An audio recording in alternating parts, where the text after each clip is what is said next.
Joseph, aka Rockstar Joe, and welcome back to a Blerd's Intermission podcast.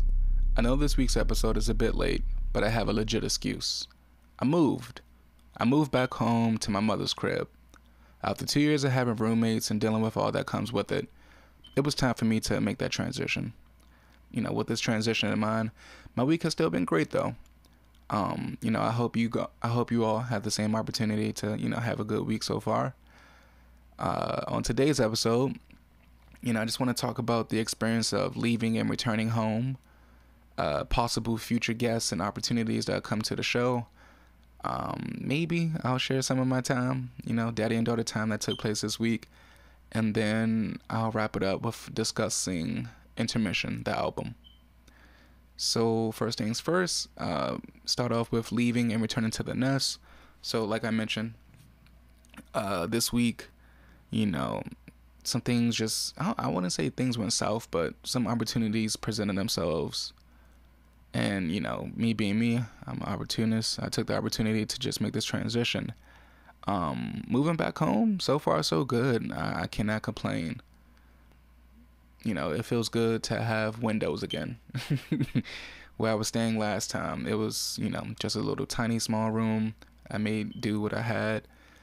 But I didn't have no windows because that landlord decided to, build another house, connect another house to the house that's already in existence. But to each his own with that situation. But like I said, so far so good though. I have way more space than I originally had. Like I said, I have windows, and it's just, I don't know, the space, the light, it feels different. I'm able to breathe, I'm able to work out, I even have space to meditate now. I feel like I'm really fortunate. To me, it's like, killing two birds with one stone. I'm able to be in an environment where I feel a bit more safer and a bit more happier, and I'm, myself. And at the same time, I get to help out, do what I can for my family. So, like I said, this transition has definitely been fun so far.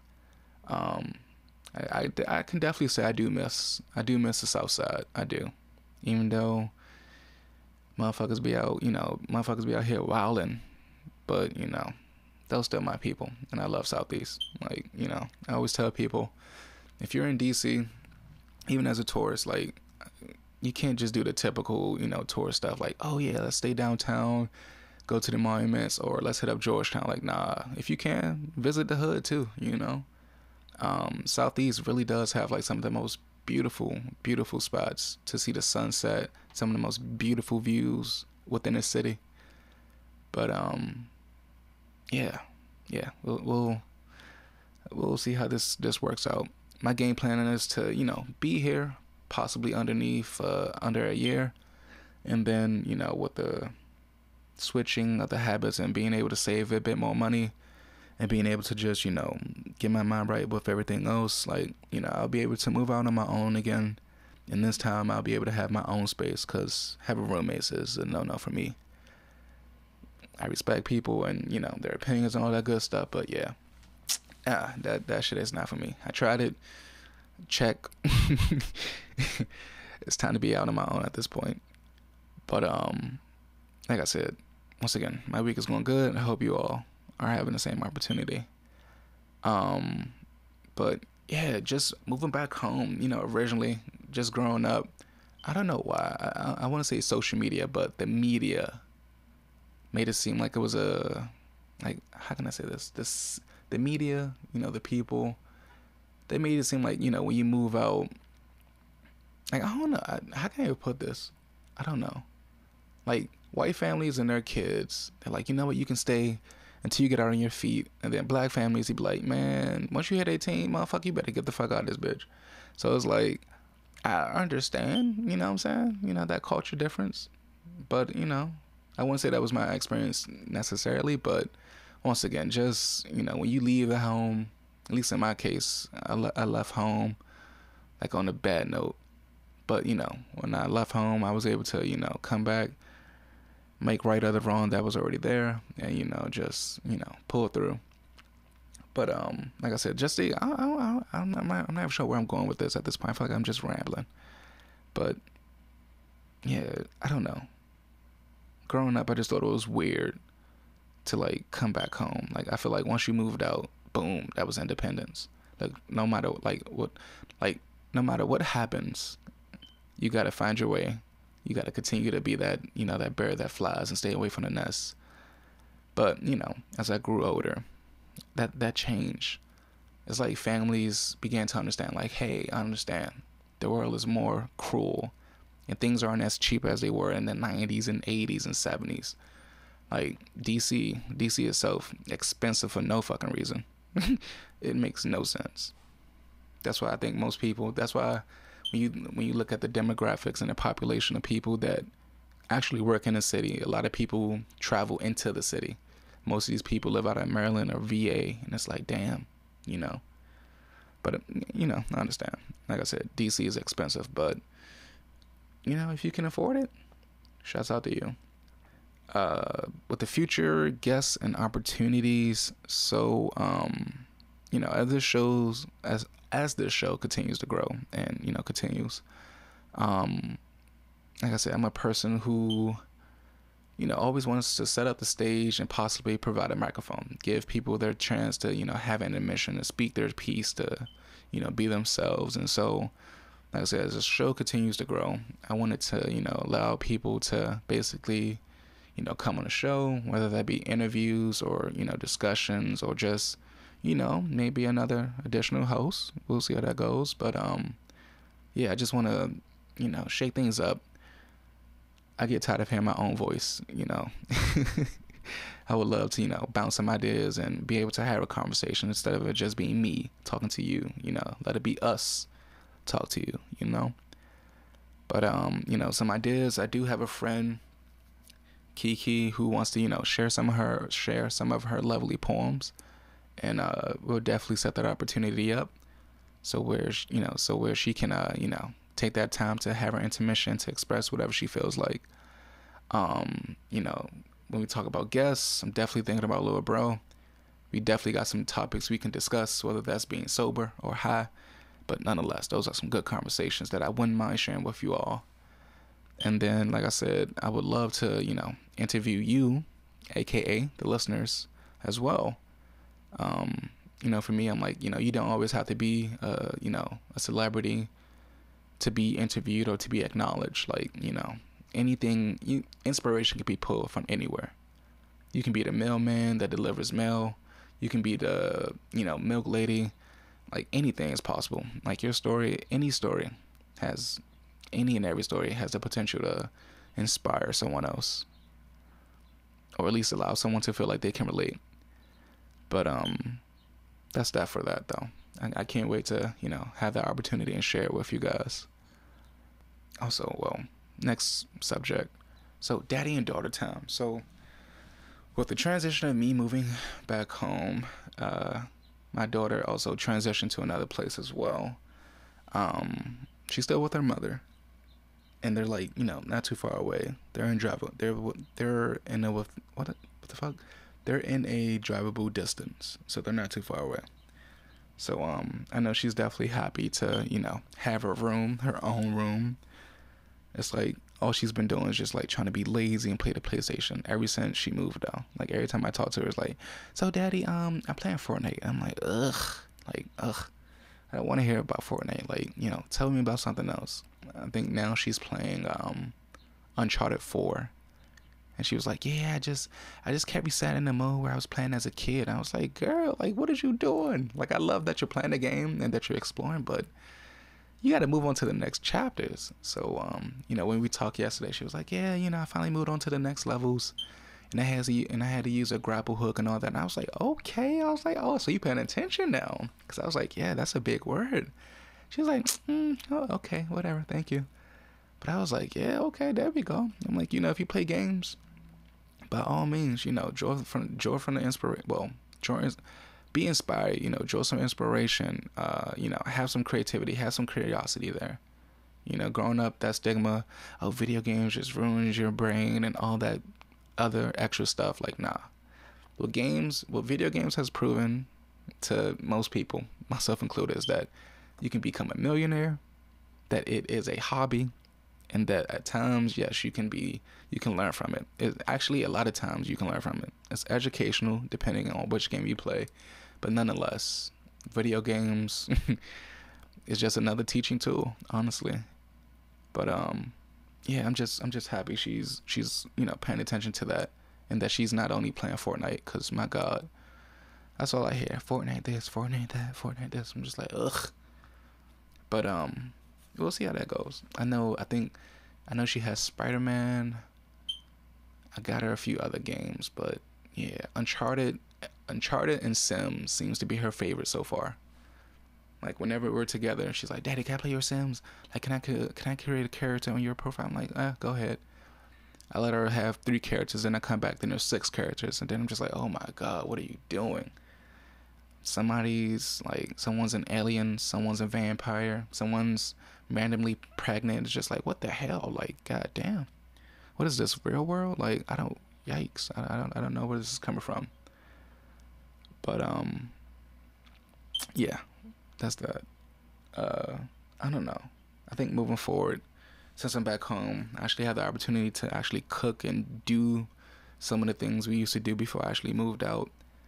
I know sooner or later I want to bring her back over, probably have a day of just like baking stuff, like maybe some cupcakes. I remember this one time, like years ago, I made some bomb, like, what is it, crumb cupcakes or something like that. It was bomb though. Like, yeah, it felt like it just came out, like it felt, the taste of it feels as if it came from a bakery. Not to brag, but gotta brag. But they were delicious. Moral of the story. But yeah, I definitely just want to take the opportunity to do those things that used to make us happy, or bring us together. But I also do miss cooking though. Like, I staying where I used to stay, just using the oven or basically buying takeout, like that shit got tiring. So like I said, being home and daddy daughter time and all that good stuff, like it's good. Like I said, this week has definitely been great, because a lot of these decisions were made on like a last minute decision. So some of these are just a risk, but like I said, nonetheless, this week has definitely been a blessing. So yeah, let's continue to move forward. Last but not least, I know this episode may be short, but it's okay. I promise you, as I get settled in and my mother's, these episodes will be fleshed out even more, and the content would be even better. Just be patient with me, y'all. But like I said, last week I ended the episode with Intermission, the album. What did y'all think? If you want to share your thoughts, opinions, etc., you can definitely tweet me at rockstar_joe. Yikes. You can tweet me at rockstar_joe_13, or email me at jokery4@gmail.com. That is jokery4@gmail.com. But yeah, Intermission, that's my baby. Like, that's my first album that was, I guess you can say, that was put on all streaming services, or major streaming services, I guess. But yeah, I just want to spend this segment basically talking about the experience and the process of producing that album. I think I've said this in previous episodes, but like I said, originally I had got the idea by listening to Logic's, third album? Yes, third album, titled Everybody. And that album basically just spoke from the perspectives of a lot of people, gay, straight, the rapper who's faking it to make it, it was just a lot of things. The kid that was abandoned, the kid that mother was abusing drugs and stuff like that. Like, the spectrum of representation within the album expanded, or it was expanding, I guess. But like I said, that album definitely left me inspired. And the track that really spoke to me the most was track number 13, I believe. That is Africarian. That song also had a surprise feature by J. Cole, and this was, I think, when he basically took that break and went on that hiatus of just like avoiding media, just taking time to focus on his family and stuff. But that song, even though I think he basically repeated the lyrics 3 times or something like that, but I don't know, it each time he said it, it was said differently, but it also said a different message, but the message just basically grew stronger and stronger and stronger.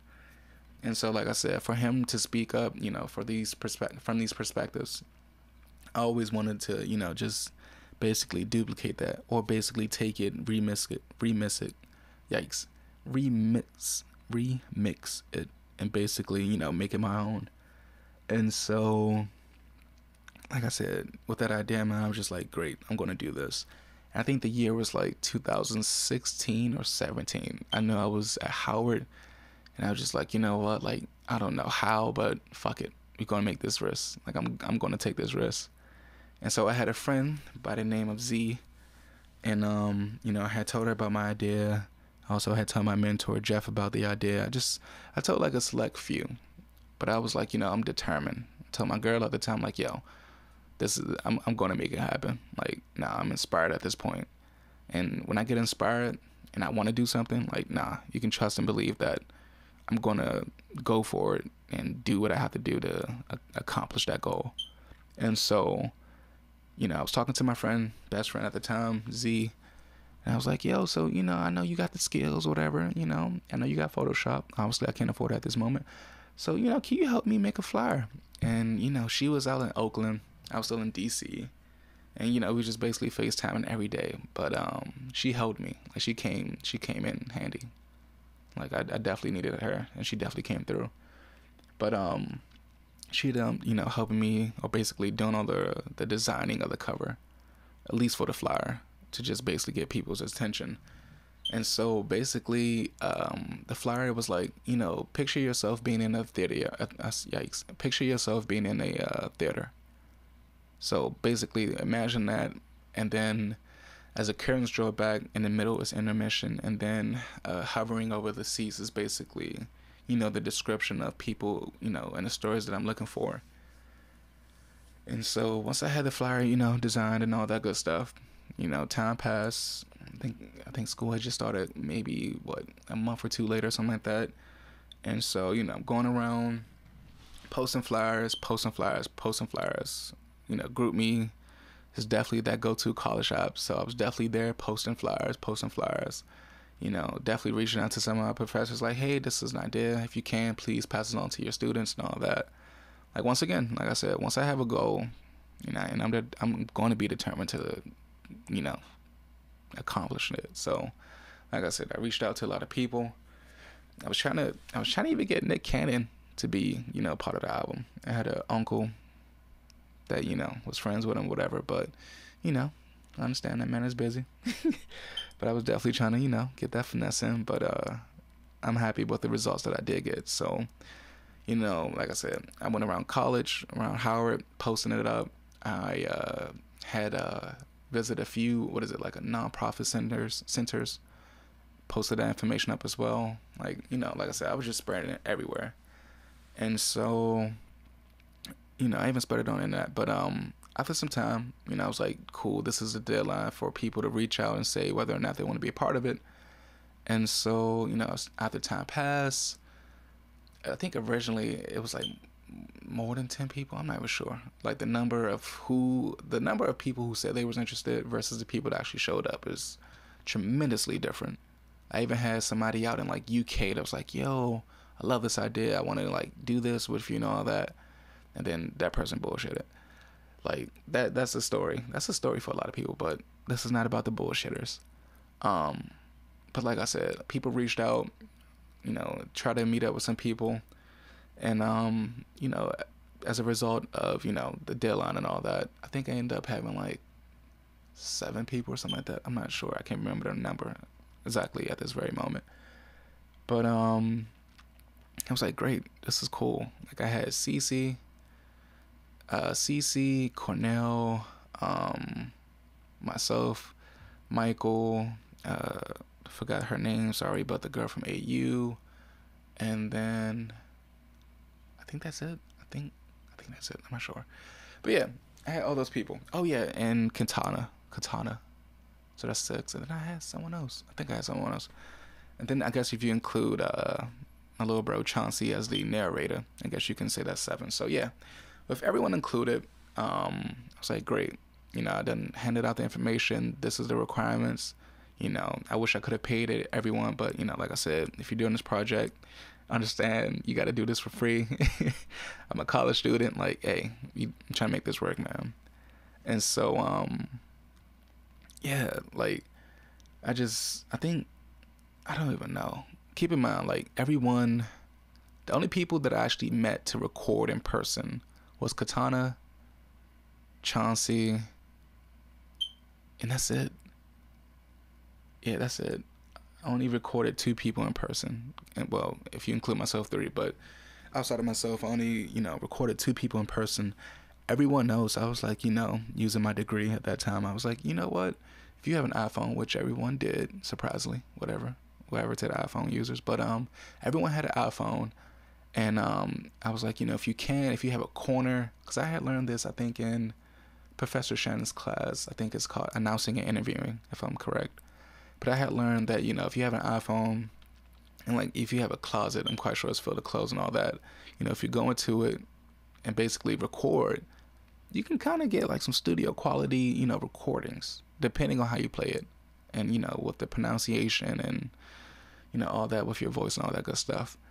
But I told a lot of people, like, hey, if you have this opportunity, like if you have the closet and obviously if you have the iPhone, take that time to do this technique and all that.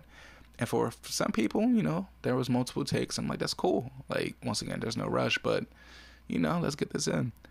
But yeah, I just had a lot of people, basically send their work, via voice memos. And at the time, keep in mind, no one used a beat. No one had a beat behind them. Everyone was just a cappella, spoken word. So I was like, this is great. This is freaking awesome. And so, after that deadline passed of like, people basically submitted their work, I took the time to like listen to everyone's, I guess you can say poem or piece. I took the time to listen to everyone's piece. And, I just started, thinking of like, okay, I like this. This sounds like this, this is that. And keep in mind also, like no one also had a title for any of their poems. So as I'm like, listening and, replay, I'm just like, all right, cool. This is the idea that I'm getting, from this track. This is the idea that I'm getting from that piece. So, I'm just still going.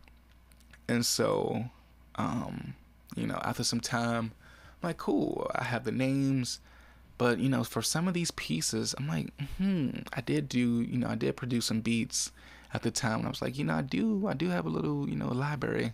Let's see what happens if we mix this and that. And so, I think the very first track that you hear in Intermission after the skit is titled Intermission itself.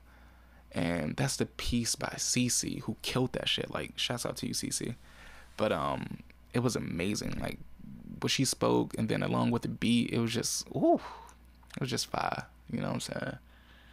But yeah, like that was a process for a lot of the pieces that appeared on the album. So, it's crazy. It may be unorthodox, but like I said, I had got the recordings. Most of the people just sent it in via voice memo. I took the voice memo, listened to a bunch of time, eventually got the name of the poems, basically named them, and then added a beat to a few of them. And then once I had the beat and the title of that, I had to put that away. And then I had to think about the actual story that you hear while the album plays. Because keep in mind, Intermission is basically like 2 stories in one. You're basically you're listening via the narrator, but you're also, listening to an actual album as they tell their story as well. I find it to be amazing. I'm definitely into storytelling. But yeah, I just had to sit down and think about the story, the actual story that was being narrated.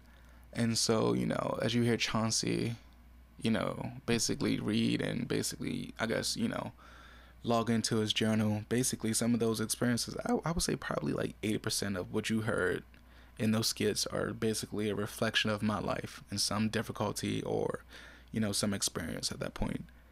And so, once I wrote the script out for him, we had to meet up, and then I'll never forget it. We was in the basement. This was before I moved, like maybe a year or two before I moved, but we were in the basement. I got the computer. I think I had a Toshiba. I think what's that mic called? The Snow Globe or something like that. I had that microphone, and I had FL Studios 11, I think, at that point. But I'm like, all right, cool. This is that. Like, I swear, we probably had to do at least or over 160 takes. But it was fun. It was also stressful, but I spent more time laughing. But definitely appreciate the bro for coming through on that. But yeah, I had to figure out the script. And then once we recorded that and all that, it was just basically piecing everything together and putting the tracks in order. And then, I wish I could have had a little listening party. I definitely wanted to do one at Howard, but I'm not sure what happened. I don't know. Maybe it was the confidence wasn't there or something like that. But I was just like, at this point, cool. I'm just, push through. And I try to do some mixing and mastering. Obviously, back then I wasn't as prepared because, once again, I think I was still like a sophomore at Howard, I believe. So I was just like just getting into my degree. But, with what I knew, previously with audio production, I definitely tried to apply. But like I said, my very first album, spoken word album, that was the results of it, and I'm proud of it. I am confident about my shit. But like I said, if you want to, by all means, I'm definitely, still open to, take some comments, opinions, what you thought, what you interpreted as a, message of the album. But yeah, man. My apologies if you hear that beeping noise in the background. I'm trying to work on that, get that fixed ASAP, because I know that can be a very annoying thing as you listen to me speak. But yeah, as usual, I guess, to wrap everything up, books. I started listening to the Ta-Nehisi Coates book, Between the World and Me, audiobook format. So far I listened to part 1. So far so fucking good. I love it. I didn't realize he was from Baltimore. I definitely knew he had attended, HU, but I was like, okay. It's like, all right. I love it though. It's definitely, I won't say it's the typical like, oh, it's deep and it's meaningful. Like, nah, I actually appreciate the story because he's close to home. Like, Baltimore is literally 45 minutes away from DC. I used to work out there parts of last summer, and I used to also date someone out in Baltimore, so I can definitely understand the imagery and everything he's presenting, via his words in that book. But yeah, like I said, I have 2 parts left, and then I'm finished with that book. Comics, I haven't read anything this week. I'm still waiting for, I think, what is it, Thor number 5 to come out. Games, honestly, I've been so invested into No Man's Sky Beyond Edition. I know that game came out, I think they said it came out like 3 or 4 years ago, and when it originally was released, it wasn't up to par. It was like a bullshit show. It was like, what's that game called? Like Destiny. All hype, but like no actual follow through. And so, I've been playing that. That shit has been addictive. Just going from planet to planet, exploring, trying to do research, trying to build my base. So much shit. Like, I swear to God, I've sat down. My ass has hurted by playing that game, yo. Like, that's how long I played it. But I just beat that today, thank God. I think the next game I'm really trying to get into is Dragon Ball Z Kakarot. But I know, what is it? The Ghost of Tsushima is coming out tomorrow. I think I might get that. I don't know. I'm really excited, and I know I told my daughter, I'm like, yeah, skateboard game's coming out at the end of the month. That skateboard game is called Skate XL. And to me, it's like the follow-up to Skate 4. But to me, it was the follow-up to Skate 4 until EA basically announced that there is a Skate 4. So, I can't wait till that comes out. Because, my God, I'm going to be up in there, like, every day. Like, I'm going to play Skate the way I play No Man's Sky Beyond. I swear to God. But, yeah, that's it for games. And then, music. My throwback for this past Sunday was Jay-Z. But I feel like that's going to be the theme for the next couple of weeks, honestly. I'll admit, like, growing up, I was just like, oh, Jay-Z is Jay-Z, like, that's nice, he's dope, he got Beyonce, that's it. But I didn't realize, like, looking at his work, yeah, he got some bars. I know I may be late, and that's okay. Fuck you if you judging. Still love you too. But yeah, definitely want to continue to check out his discography. And on that, yeah, that's pretty much it. Oh, well, for new music, I checked out Pop Smoke's album. I think Aim for the Moon, Shoot for the Stars is the name of the album. It was nice. It was nice. I felt like, what's that guy name that uses the same beats? I feel like the producer, or I don't know, 50 Cent, I think he was the executive producer, but he definitely pulled a DJ Mustard move, because there was definitely a few songs, or more than a few songs, that had the same beat but just a different variation of it. But I was like, cool, I understand. I also have to point this out. I find it funny, and I find it to be true as well. Charlemagne had quoted someone else, but I think he had quoted Jadakiss, but he was like, dead rappers get more publicity, or I guess more credit or more fame than what they are when they are alive. Or basically it's like you get more love when you're dead. It would be great if Pop Smoke was here to actually, celebrate and witness his album going #1. But good news with that, they actually caught the killers for that case. But yeah, that's that. That is that. I hope this episode wasn't too boring to you guys. Like I said, I know that beeping noise may be irritating. Like I said, I'm back home at my mother's crib. You know what I'm saying? So, like I said, I'm definitely try to get that noise removed. Definitely try to provide you guys with some better content. Bring in some more guests. Have a few more surprises in the works, and just continue to be a Blerd. So I appreciate you all for listening. I hope you have a fantastic day, a wonderful weekend, and I'll talk to you soon. Peace.